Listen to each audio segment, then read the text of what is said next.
because I wanted to be a theoretical physicist. I was a really good student. I got A+s on almost everything. It was in the honors physics track, which starts out with 100 students, and by the time you get to quantum mechanics, it's like 30. So I'm in quantum mechanics. I think this is like junior year, and I can't solve this partial differential equation. It's really, really hard. And I've been studying with my roommate, Joe, who also was really good at math. And the two of us worked on this one homework problem for 3 hours and got nowhere. And we finally said, we looked up at each other over the table at the same moment. We said, Yosanta. Because Yosanta was the smartest guy at Princeton. And we went to Yosanta's room, and we show him this problem. And he looks at it, he stares at it for a while, and he says, cosine. And I'm like, what do you mean? He's like, that's the answer. And I'm like, that's the answer? And he's like, yeah, let me show you. So he brings us into his room. He sits us down.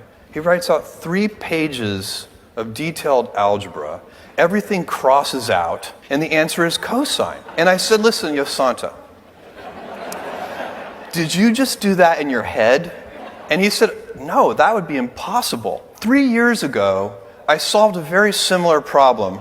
And I was able to map this problem onto that problem, and then it was immediately obvious that the answer was cosine. And that was an important moment for me, because that was the very moment when I realized I was never going to be a great theoretical physicist.